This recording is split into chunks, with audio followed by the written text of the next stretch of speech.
Welcome in on this Thursday. It's a special, it's not an emergency, just a special Michigan basketball pod here on the Maize and Blue Review.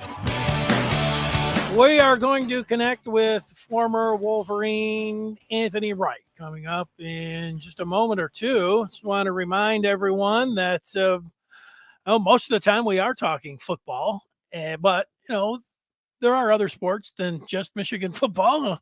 And with the new coaching staff and the changeover and everything else, thought it would be a very good time to talk with Anthony Wright, who has his finger on a lot when it comes to Michigan basketball. And we'll get his thoughts on the coach and the roster and the upside for the Maize and Blue on the hardwood for the 2024-2025 season. I'd say it's rapidly approaching, but I don't know. I don't know if it's rapidly approaching. I guess that's just the way, however you want to look at it. If you wanted to look at it as rapidly approaching or not. So Scott's ready. He's excited to hear a little bit about Michigan basketball. And so without further ado, let's connect with him right now. He's busy. I do want to tell everyone that you want to know the latest on Michigan basketball and what's going on in recruiting, maybe that last scholarship, looking forward down the line to 2025 and 2026, and of course, football and all of that. That's all there as well. You can go to Michigan.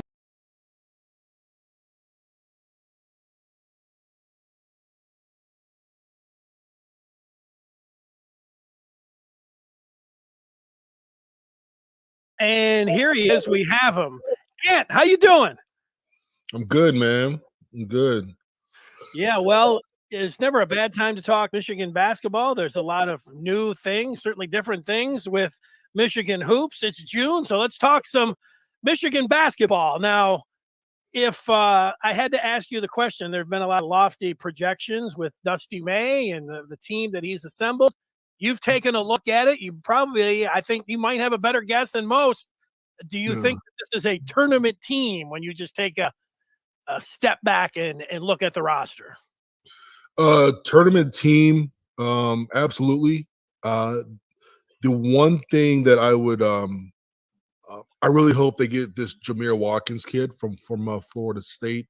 I've been out of commission the last couple days with like what's going on in the whole all the recruiting stuff, but that kid, watching his film, I'm like, that adds another big ball handler on the team, about 6'6", 6'7". Legit conference guy for sure. This is not going to be like last year. I do think last year's team was, people are going to say weren't up to the talent. I would hard disagree. I would just say that that was more of a dysfunctional situation more than anything else. But I think going into this year, I think you got so many guys who can shoot the ball, and they have a lot of veterans, and they have a lot of guys who can handle it, and a lot of guards. This is a flip from last year, right? Where you had like a limited amount of guards and like a bunch of forwards. You're not going to see that this year. You're going to see a lot of guards. You're going to see 4 guard lineups. You're going to see no less than 3 guard lineups. The team should play fast, should play with pace. Should be fun.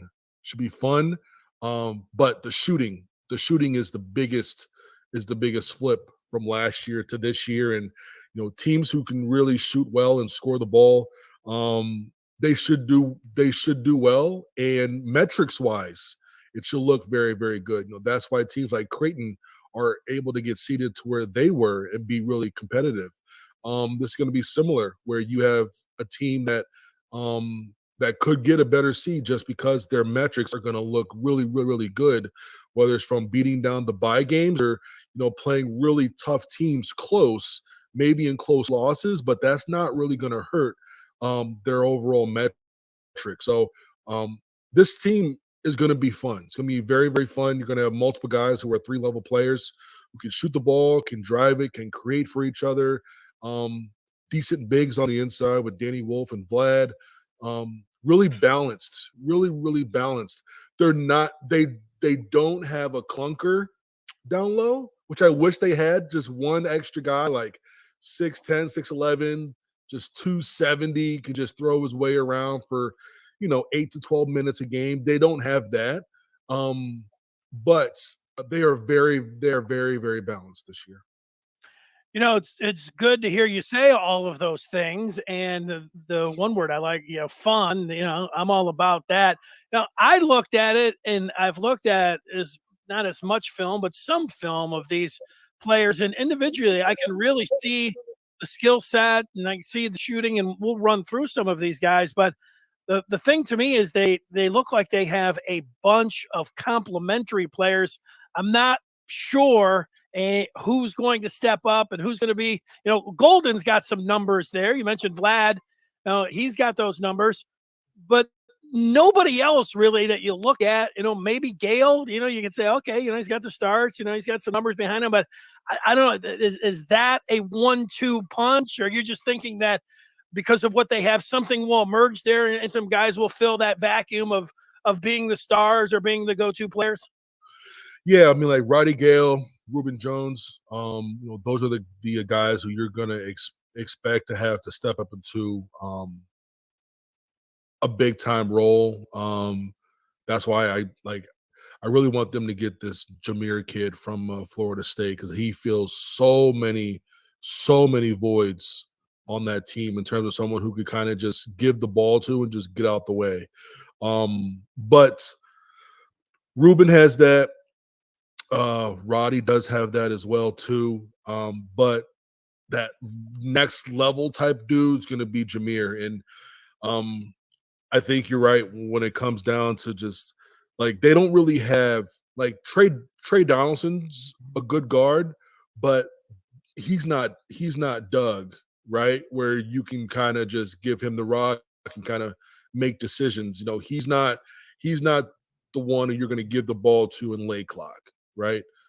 He's going to defer to Jones and going to refer to Rody, guys like that. And you need to play through your guards, and you just got to hope that one of the freshman guards are ready to play right away, whether that's going to be Lorenzo, Pippen, or if it's going to be Fat from Grand Rapids. So it's so wild. So I've so quick story. Darrell Brooks, they call him Fat, and Right. I've known, so his name's Eric. His dad's Eric. If people know me and have been like following my account or been in my community for years, they would know who my minions are. Group of little kids who are now like in college, once playing college basketball, but I had these kids playing in Gus Mackers and all these tournaments when they were like in the 4th, 5th grade, right? Brooks, I ran into Brooks. This program had Brooks on there, also had Kobe Buffkin on there. That was the first time that I saw him. Kobe was like in the 4th, 5th grade. Brooks was like he was like a 2nd grade, but he was playing up. And I just remember that family from early on.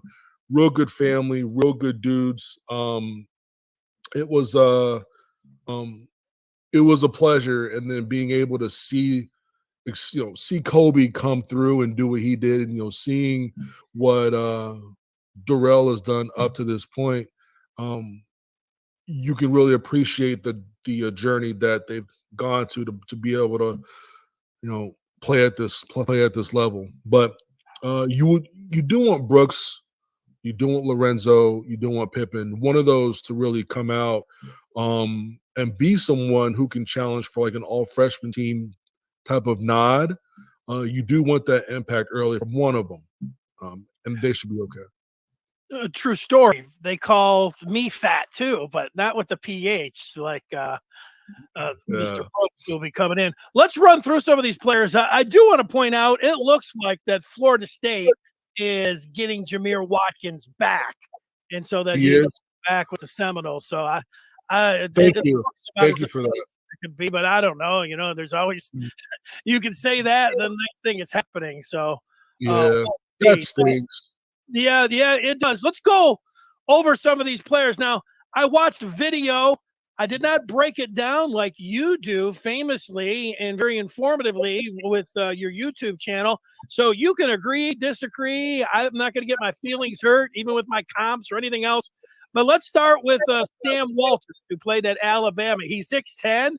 He's a lefty. And what jumped out to me watching him shoot is that if you had a group of kids and you were showing a lefty silky smooth jumper, this would be one of them that you would put out there. He hit 39% from downtown, 5 points in 12 minutes. He's gonna, you got to see easily where he could get more playing time and maybe average double figures. And I put a comparison out: the Pelicans starter Troy Murphy III, or it might be a little bit old school for you, Ant, but for some of our older viewers or listeners, Tony Kukoc, who played with the Bulls back in the day. What do you think of Walters? All right, that's funny because I have his video dropping today. That's my editing software, but I have his stuff dropping today. So this is going to be easy. I don't see Troy Murphy or Kukoc on the fact that Walters doesn't really put the ball on the deck like that. When he does, it's like a straight line, or it's like, oh, it's open, like I have to take this, or he doesn't have to think too much. He's not taking the ball and coming up the court making decisions. Right now, I mean, he was a freshman last year, and you usually see that second year bump. But I would say he's more like a Miller Kopp more than anything else. Someone who's going to offer that spacing, and then when they have the opportunity to drive and get to basket, he can. And but like Walters, Kopp was like 6'6", 6'7". Walters is closer to 6'10". So the size is there, and you like seeing that. Probably going to be mainly at that 4 spot to help stretch. If he is the 3, that means that he worked all off season and all off summer and all fall on being able to get his handle right, get his decision making down too. But him at the 4, he comes off more of like a stretch 4, front court guy than someone who's like a point forward or someone who's more so on the wing as a 3-level attacker, if that makes sense. That does make sense. I like the breakdown and I like the comparison. Let's go to another player that Dusty May was able to bring in via the transfer portal, Ruben Jones. I see the athleticism on film. He's another lefty, 6'5". He can drive, he can finish. He showed the ability to post up defenders. He's got good footwork, and he loves using the bounce pass. I could see that in the few minutes that I watched him on YouTube. Went from 35 up to a 42% three-point shooter last year. That's good. Good from the charity stripe, 74% for his career, 77% last year. And he's a defensive stalwart, all conference USA, and he was a team captain. So that's a nice resume. I made the comp to a former Wolverine. You already mentioned him on this pod, Kobe Buffkin. What do you think of Ruben Jones, who comes from North Texas? I don't mind the Kobe Buffkin comp in terms of like prototype. Ruben's a little bit bigger because he's a little bit older, more mature. He is someone who could be a combo guard. So he is someone who can be labeled as a 2, but can run point guard responsibilities for sure. He can shoot it. He can drive it. A little bit of rim pressure. Get to that mid-range game. He's overall very, very solid. He looked like in this picture that up there that he was throwing it down like Jaylen Brown last night on the Mavs. So that'll be exciting if you got somebody that can ring it up like that as well. Let's go to the Buckeye, former Buckeye, and that is Rody Gail Jr. Michigan fans will probably be most familiar with Gail's game as he played a lot against the Maize and Blue. He's 6'4". Most of his points look like that they came off of drives in a pull-up game. He's averaged almost 31 minutes a game for Ohio State last year. 46 starts for OSU. Good from the free throw line, 83%. He's got solid form on his three, but was 28% from downtown. But then he did hit 43% as a sophomore from distance. I think Dusty May indicated that, I don't know, if it was a wrist injury, finger injury. And I went back and gave him a comparison to former Michigan guard Deion Harris, who played, I don't know, 15, 20 years ago for the Maize and Blue. What do you think of Gail Jr.? Deion shot quite a bit of threes. If you were going to look at Deion as a recruit, I think that would be closer. I think when he got to Michigan, his game evolved a bit. But as a recruit, for sure. And then I'm looking at blend in some Zach Irvin as well, especially from the mid range and willingness to like shoot the ball. I think he has an opportunity to have his best years ahead of him for sure. It's not that Ohio State was using him correctly, but I think in a type of scheme that Dusty runs, I think it's going to be very beneficial for Rody. Someone who likes to get downhill. He loves to go right. We'll like to see him play off his left a little bit more. But he is someone who is a competitor. Is a former, I think he's like a former 4-star recruit easily, and he's someone who should be a fan favorite early. When you mentioned Dusty's scheme, is this spray and pray? Shooting a lot of threes. Just multiple guys who could do multiple things. Being able to have guys who, no matter who you pass it to, they could all dribble, pass, and shoot it, and they could all do it at a decent enough level where you're just going to let them go. I'm not going to start howling, but I expect that we will hear that at the Chrysler Center next year. If Danny Wolf is anything like at least we saw him the little flash in the tournament. He's the modern day 7-footer who could stretch the floor with his jumper. Very good passer, shot blocker, could put the ball on the floor, attack the rim. Those are all good things that I saw on film at Yale. 47% field goal, 35% from downtown.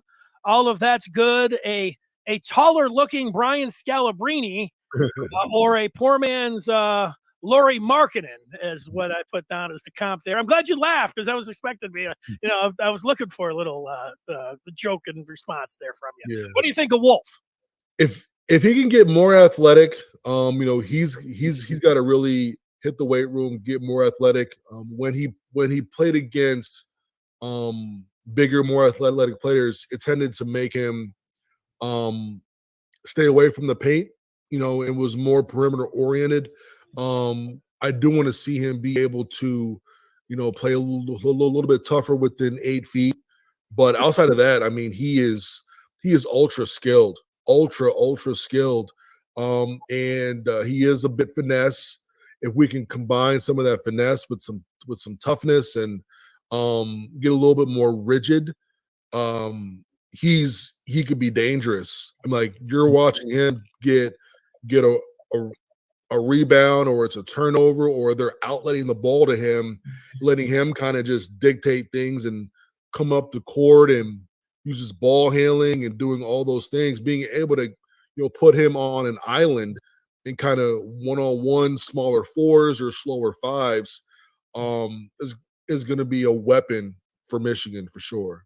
What do you guess? A lot of people say, hey, can you play both Wolf and Absolutely. I already know what you're going to. Absolutely. Between the 4, I mean, you have Cheddar, Walters, Wolf, and Goldin. You could play any mix of those two together, any mix. And the reasoning is because Wolf, Walters, and Cheddar can all shoot. They can, and Walters, I think, can handle the ball good enough, and so can Cheddar. and Wolf can as well. So I think it would work. It all comes down to, can he guard a Big Ten 4? A Big Ten 4, usually smaller but more athletic, quicker. You got to be able to guard those guys, right? You can't just rely on, oh well, I can just be big and all those things. Like, hey, look, this is a very defensive minded league. You got to get stops. If they can guard the 4, there's no other issue. From an offensive standpoint, they can all play together, 100%. Match any 2 guys, they can all play together. Yeah, my thought is that if Goldin goes to the bench, you mentioned Cheddar, and I know he matched up a few times with Zach Edey when Michigan was playing Purdue, and I guess Jace has some size. But other than that, I know Walters, he didn't really seem like somebody that could guard the pivot. You might have to have Wolf come in just to provide some size if there's a big. I know Zach Edey's not there anymore, but a true post that you're looking to put some size on. That might be game dependent on what you're looking at with the roster, whether they have to go that way or not. But that's what I was thinking when it came down to Danny Wolf. This is the most intriguing player that I've put up on the screen, and that is the combo guard from Auburn, Trey Donaldson. He's listed at 6'2". He can drive the lane. His shot looks good. His numbers, 7, 2, and 3 in 10 games, aren't spectacular, playing 19 minutes. But that's why he's probably in the transfer portal, thinking he could maybe double those. This is a lofty vibe when I watched some film from him, because he had some of those Jalen Brunson vibes, just that he'll throw his body around when he's getting into pain, a little post, even though he's 6'2". But my comparison was former U of M guard Mike Smith, although I think Donaldson's a little bit more athletic. Mike maybe a little bit more crafty. Yeah, I mean, he shared time with like Aiden Holloway and other good guards down there at Auburn. So it's kind of tough to see what he's gonna do when he's gonna be meant to handle the ball a bit more. Now, I would see his role as being more so like Eli Brooks, from the standpoint of, I think Mike handled the ball a lot. I'm not sure how much that's going to be a thing with guys like Ruben and with guys like Gail in the lineup, and maybe one of the freshmen, who knows. And Trey is such a good shooter. A lot of those guys are more so going to provide spacing. Now, if it's a transition and he's pushing the ball, hey, you push, guys run your lanes. But when it comes down to being that guy on the team in terms of where he's, what can I say, in terms of where he is slotted on the totem pole, he's probably going to be that third guard, which is fine, which is 100% fine. But what's nice is that over the summer, we should start hearing murmurs, because these guys play. They're going to play a pickup. They're going to play together.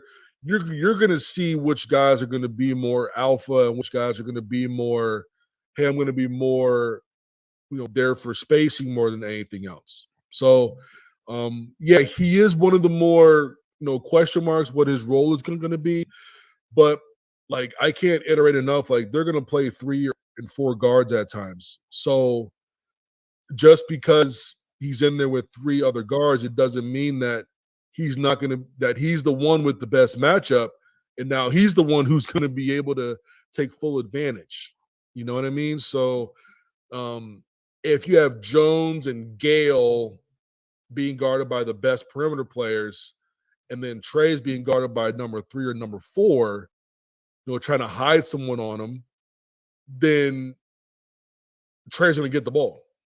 And then Trey gets to abuse that matchup over and over and over until the other team adjusts to him. So because of their playing style, I think you're going to see opportunities for him to do what he does best. Yeah, I've always wondered, and just listening to you talk there, it's not it's Trey Donaldson, not Trey Burke, but Trey Burke. I remember the first game that I watched him play. I saw this guy's a star. I mean, he just immediately, like, it didn't matter. Like, and then the next game, it's like he backed it up, and then it just kept going and going and going.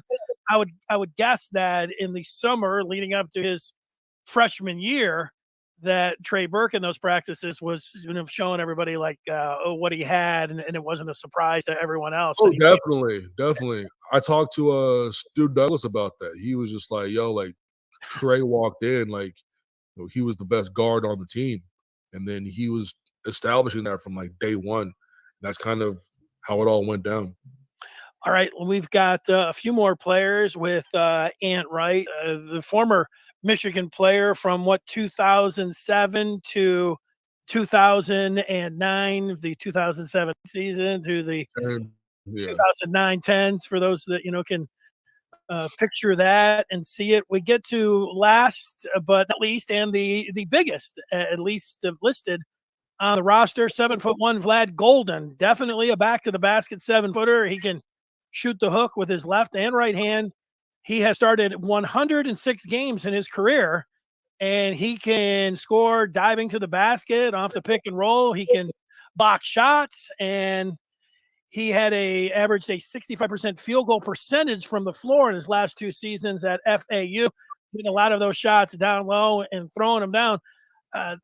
That's nice for him, and not so bad for the free throw line, 66% for the Owls last year, and he played 25 minutes per game and averaged 16 and 7. And I have the comp of the Clipper center, Zubac, who you may have watched this year in the postseason, for those that are listening or watching via the VCast. Vlad Goldin, I know there are a lot of different ranking services of the transfer portal and everything else, and most of them have Goldin as a top 10 portal edition that Dusty was able to land. Yeah. Yes. I want to see him gain about 10 pounds this offseason. And I think that you're going to see someone who could be an all Big Ten player. He showed well against good comp too. I think that was one of the things that I really wanted to look at is what did he do against good teams? And he played well against Illinois, and he played well against Butler in that tournament down in Orlando. He played well against Northwestern when they lost to him. He came from Texas Tech, right? Yes. They didn't give him a shot early, which is totally understandable. But he was a recruit at that level for a reason. Go ahead. Sorry. Can you hear me okay? Yeah, you're great. You stopped for a second. Yeah. I just jumped in there, but I could tell you still had something to say. Go ahead. Yeah. My computer's acting up right now. But and it comes down to it, man. He's someone who is going to anchor this team. Their success depends a lot on him. If he goes down, this is going to be a even when we're talking about like foul trouble, we don't see someone on the roster right now who can play the 5 for 20-25 minutes like that and really hold their own. Wolf can, I think, in spurts, in 12 to 15 minutes, I think, but from someone who can dominate on both ends, he's the only one who can really do that. And he's probably the most important transfer to come in. But yeah, if he can just if he could put on like 10, like 5 to 10 pounds of muscle, you're looking at someone who could be an all Big Ten player. I'm glad that you talked about that game against Illinois and against Butler that you watched him in, because I went back and I haven't watched the games, but I was just looking at his stat lines from when the FAU obviously made the run to the Final Four. And really from Memphis, he just had 6 points. He only was in double digits once in that run. That was against Kansas State in the round of 18. And then against San Diego State in the Final Four, he just had 5 points. I didn't like those numbers that I looked at in their run. I was thinking, maybe he would have been the go-to guy. And I think obviously that was John L. Davis. That was the one, Yeah. the focal point for them. But he does have that experience. And it was, like you said, some other games where he was in there and played better. I was not aware of that. That's good. Yeah, I mean, like in the last 11 or 12 games, I believe I have to go back and look, but in the last 11 or 12 games, he was averaging around like 20 and 8. He was very, very good, and something flipped for him immediately, and hopefully he can take whatever happened there, whatever happened in his last 12 games, like continue that, build on that, and he should be very good next year. Yeah, to your point, I'm looking at his game log from last year, and I don't know exactly how many. You said 12, but yeah, I mean, I see 20, 23, 21, 22, 21, 11, 2 21s, 23 and 19 in his final how many ever games?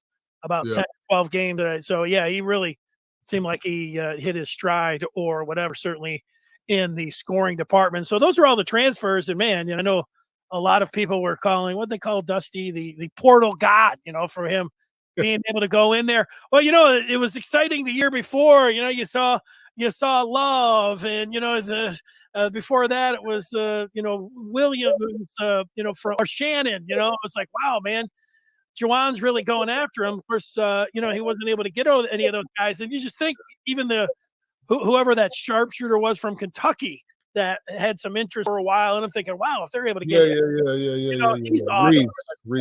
Reeves, Antonio Reeves. Obviously, they weren't. How about the three guys that return? If you were another team and these guys were coming in via the transfer portal, you'd say, wow, Namari Burnett. Namari Burnett looked like Dwayne Wade in the first half at the Garden in Game 3 against St. John's. Not so much after that. The team peaked, after Game 3, unfortunately, last year. But what do you think, Namari, how he fits in? Man, that's St. John's game. That St. John's game fooled a lot of people, bro. Yeah, fooled me. I'm watching, so it's like we all heard about the Marquette game, right? Yeah. And then we all hear about then they play their exhibition, then they play the first couple games, and I'm like, yo, this team's got something, right? And then you look at and then you see what they do to St. John's. St. John's was St. John's favored by 3 or something? Favored, they're in the Garden, Yeah, I was like, but going into that game, I tell people, I'm like, St. John's has to play perfect to keep this game close. And people were like mad at me. They're like, but Vegas has them at 3 points. I'm like, look, bro, I'm like this team has got some juice to them. And they destroyed these cats. And then they just forgot. It's like Space Jam. Like they just took all the powers. And then it just became something that we just did not recognize. How many wins did they have? 7? Yes. It was the worst record ever. That's what I remember. It was with a team that had never that should have never happened last year. Never. Sorry, I know it was a little tangent. That should have never happened last year. Yeah, I mean, Namari, first of all, good for him that he was able to have his first real full year to play, because he's been dealing with so many injuries, and he could never really get into it. And then when he was in the rotation, he was still like 8th man. But good for him to be able to play a full year, be healthy for a majority of it, be one of the main options on the perimeter. I'm just happy that he was able to have that moment, because he's been so injury ridden his whole college career. So I'm happy about that. Happy that Will's back, man. That's someone who at one point last year he led the entire country in efficiency, but for some reason they couldn't find him more shots. But that's someone who he's such a team guy. And people are like, "You love Will?" Da, da, da. I'm like, "Yeah," because all he cares about is winning the possession.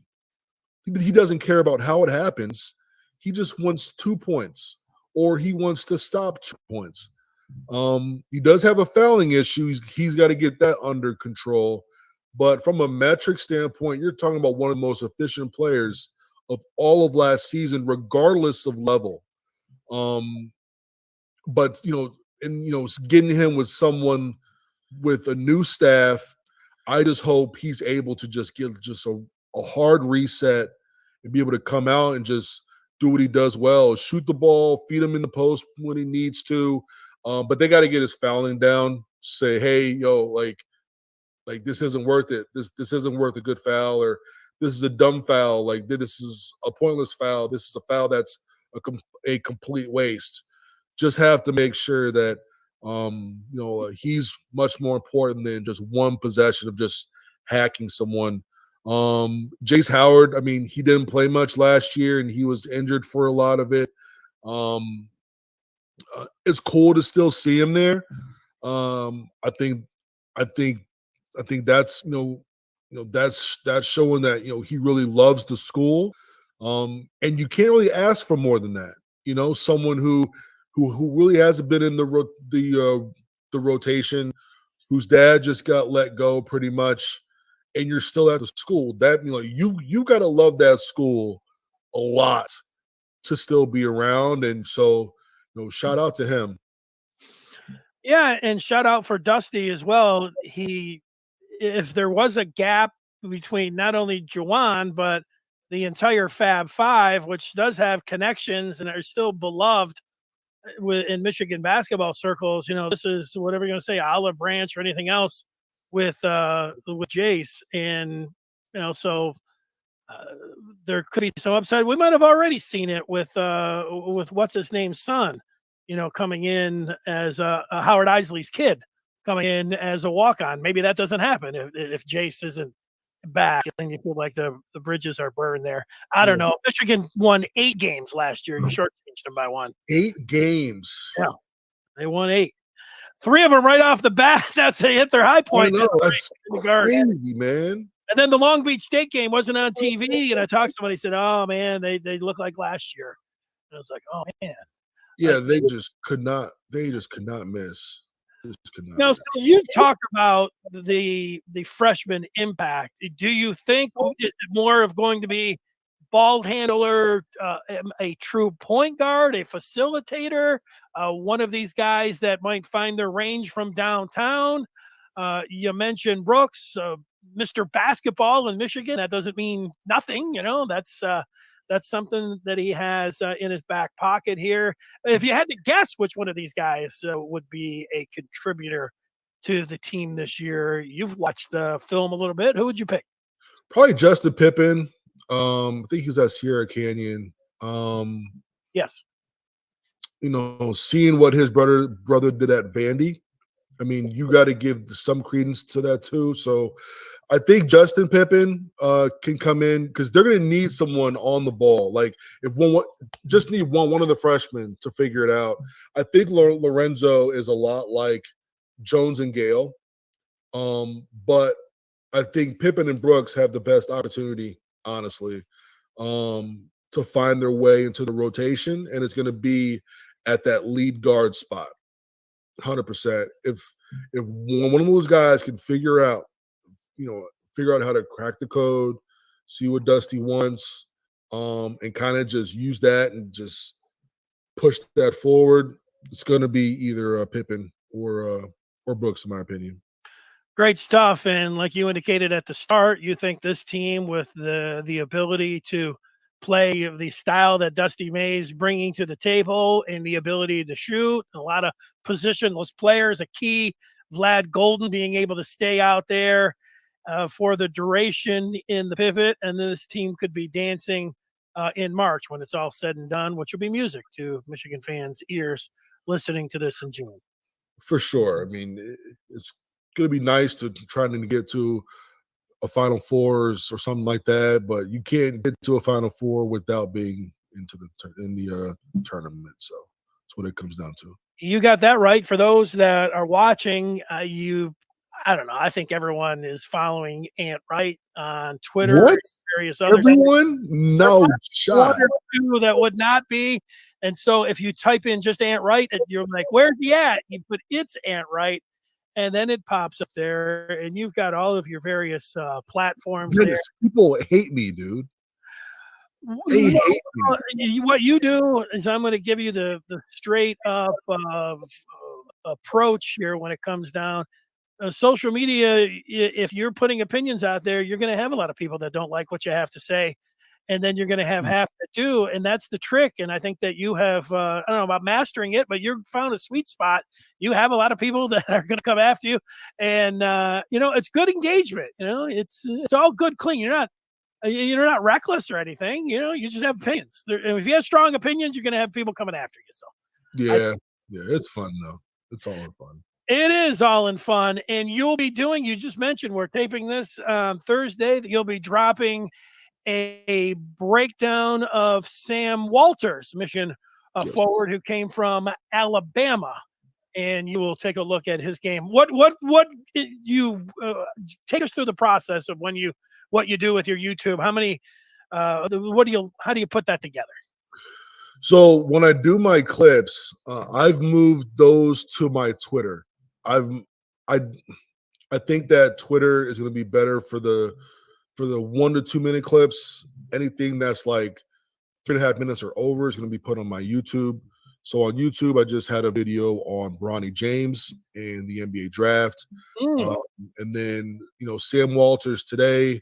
It's going to be fun. And then there's like different types of videos I do. So like Bronny, so like my YouTube stuff now is more like narrative storytelling. On Twitter, my breakdowns are 1 to 2 minutes of prospects, kind of gets right to the point, who they are, where they come from, what to expect, the prototype and all that. And then when we get to actual film breakdown, I will go on and record myself breaking down a play, pausing it, slowing it down, all those things. And then I like screen record that, crop it. It's completely raw. I don't edit that whatsoever, and I'll post that as a film breakdown. So there's like different types of videos I do, and all depends on the on what's happening, really. Yeah, I'm amazed. Not only do you are the talent for those, that you're the producer behind them as well. But what I'm really not the producer for the YouTube. Oh, okay. Not for the YouTube. I've got a guy for that. He's a pro. If you've seen my last several YouTubes, you can tell when he came on. You can go to my channel, you can see exactly when he started. Well, the second part of that I was going to say is that, like, I watch all the Michigan games and talk about it and everything else here for the Maize and Blue Review. But what I find, again, amazing is that you seem like not only are you right up to speed on everything Michigan, you're like that across the rest of the Big Ten with all of the teams, and then in the country. It's like you're watching. It feels like you must wake up, at 6:00 in the morning, start watching basketball, and then you're not done, till midnight or something. And then, you're also dabbling in the pro game. So it's a lot of basketball all the time, for you. Yeah.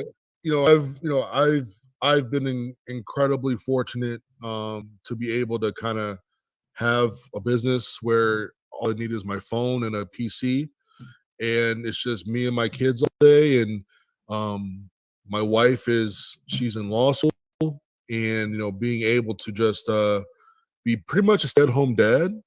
Like right now, I'm probably gonna get off here and play Minecraft with Walker, and that'll be a lot of fun. But it's